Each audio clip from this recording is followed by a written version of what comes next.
दोस्तों एक ही चीज़ कहना चाहूँगा, डायरेक्ट सेलिंग इंडस्ट्री के अंदर में कोई शख्स अपने आप नहीं आता है, शायद उसको वो किस्मत उसकी लेके आती है।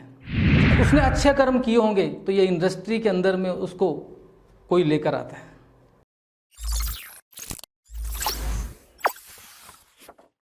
फेम टॉक्स, ये डायरेक्ट सेलिंग है मेरी जान। मैं मुकेश कुमार सिंह आज आपसे शेयर करूंगा अपनी सफलता की जर्नी। मेरा जन्म दिल्ली में हुआ था। दिल्ली में एक नॉर्मल मिडिल क्लास फैमिली के अंदर में मेरा जन्म हुआ था। मेरे पिताजी एक ऑर्गेनाइजेशन के अंदर में एज ए अकाउंटेंट जॉब किया करते थे। हमारी एक नॉर्मल सी फैमिली थी और एक सामान्य सा जीवन हम लोग जिया करते थे। मेरी एजुकेशन मैंने बीकॉम किया दिल्ली यूनिवर्सिटी से, लेकिन पढ़ने में मैं बहुत अच्छा नहीं था। मैं जैसे तैसे करके मैंने अपनी 12th क्लियर की और 12th क्लियर करने के बाद साथ साथ क्योंकि परिवार की स्थिति इतनी अच्छी नहीं थी तो मुझे आजीविका के लिए कुछ काम स्टार्ट करना पड़ा। मैंने एक स्कूल के अंदर में 1500 रुपये से अपनी ज़िंदगी स्टार्ट की थी।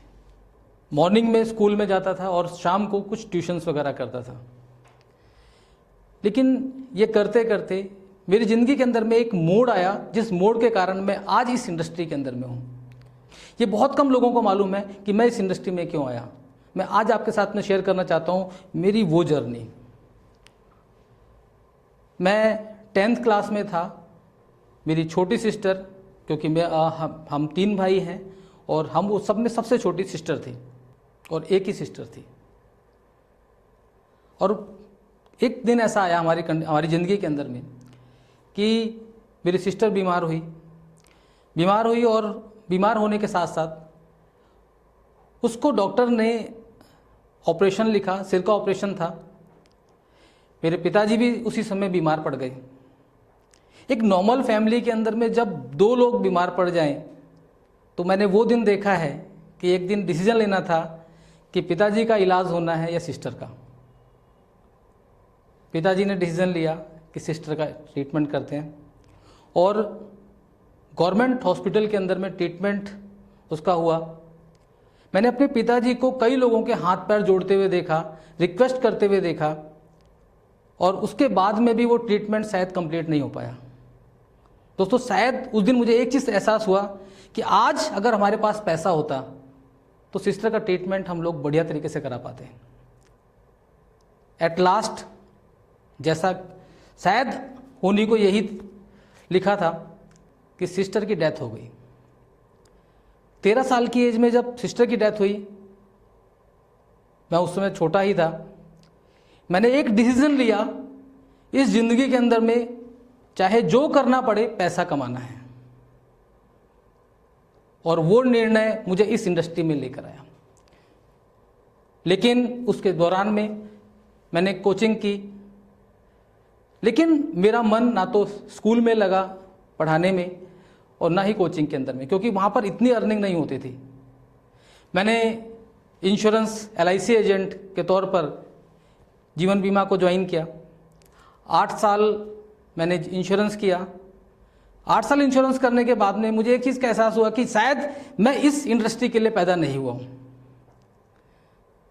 तभी मेरे एक साथी ने मुझे इस डायरेक्ट सेलिंग के बारे में बताया और उन्होंने मुझे इस इंडस्ट्री के बारे में जानकारी दी और मैं इस इंडस्ट्री में ज्वाइन हुआ। और दोस्तों जैसा कि हर इस इंडस्ट्री में आने वाला हर डायरेक्ट सेलर कुछ गलतियां करता है, मैंने भी वो गलतियां की। जब इस इंडस्ट्री को आप बिना सीखे करेंगे तो तय मान के चलना, ये इंडस्ट्री आपको पैसा देती है, लेकिन अगर बिना सीखे करेंगे तो आपको फेलियर मिलेगा।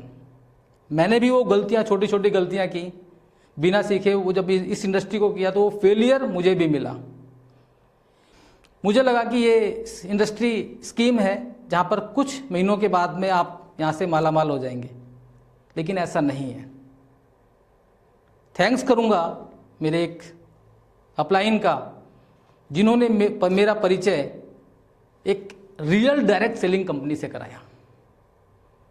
मैंने इस इंडस्ट्री को सीखा और सीखने के बाद में जब इस इंडस्ट्री को किया तो मैंने उन गलतियों को दोबारा नहीं दोहराया जो मैं फर्स्ट टाइम करके आया था। दोस्तों आपको बताना चाहूँगा कि जब मैंने अपनी जर्नी की शुरुआत की थी तो मेरे पिताजी ने मुझे एक सेकेंड हैंड साइकिल खरीद के दी थी। मेरा सपना था कि अगर मैं साइकिल के बदले अपने पिताजी को अगर मैं कार पे बिठा पाऊँ तो शायद मेरा जीवन सार्थक हो जाएगा। मैंने इस इंडस्ट्री के अंदर में सीखा, करना शुरू किया, सीखा, करना शुरू किया, सीखा, करना शुरू किया और आज भी सीख रहा हूँ। दोस्तों, इस इंडस्ट्री के अंदर में आज जब मैंने इस बिज़नेस को स्टार्ट किया तो इस बिज़नेस को मैंने दिल्ली से स्टार्ट किया था। आज हिंदुस्तान के लगभग 18 राज्यों के अंदर में मेरा बिज़नेस है और आज सीखते सीखते इस इंडस्ट्री के दौरान में मुझे याद है मैंने कभी फ्लाइट जर्नी नहीं की थी। थैंक्स करना चाहूँगा इस इंडस्ट्री का। इस इंडस्ट्री ने अब तक मुझे 16 बार विदेश जाने का मौका दिया। थैंक्स करना चाहूँगा इस इंडस्ट्री का कि जिस इंडस्ट्री को मैंने जब स्टार्ट किया था तो मेरे पास में एक बाइक हुआ करती थी। इस इंडस्ट्री से आज मेरे पास में 2 कारें हैं। इस इंडस्ट्री से जो मेरी सबसे बड़ी कार अभी है वो ऑडी है।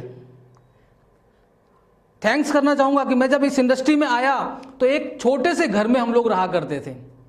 10 बाय 20 के एक घर के अंदर में हम लोग रहा करते थे। थैंक्स करना चाहूँगा इस इंडस्ट्री का कि आज इस दिल्ली जैसे शहर के अंदर में आज इसी इंडस्ट्री से आज मेरे पास में 3 प्रॉपर्टीज़ हैं, 3 घर हैं मेरे पास में। दोस्तों, एक ही चीज़ कहना चाहूँगा, डायरेक्ट सेलिंग इंडस्ट्री के अंदर में कोई शख्स अपने आप नहीं आता है। शायद उसको वो किस्मत उसकी लेके आती है। उसने अच्छे कर्म किए होंगे तो ये इंडस्ट्री के अंदर में उसको कोई लेकर आता है। अंत में मैं 4 लाइनें बोलना चाहूँगा।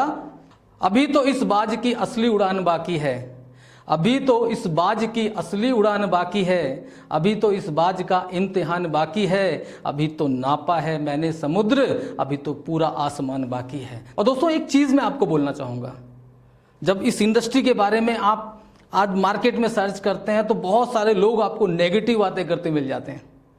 मैं थैंक्स करना चाहूँगा आज डायरेक्ट सेलिंग नाउ चैनल का, जो इस इंडस्ट्री के बारे में पॉजिटिव न्यूज़ आपके सामने लेकर आते हैं। दोस्तों, मैं बधाई दूंगा राहुल जी को और यामिनी जी को जिन्होंने ये इनिशिएटिव लिया इस चैनल को ओपन करके।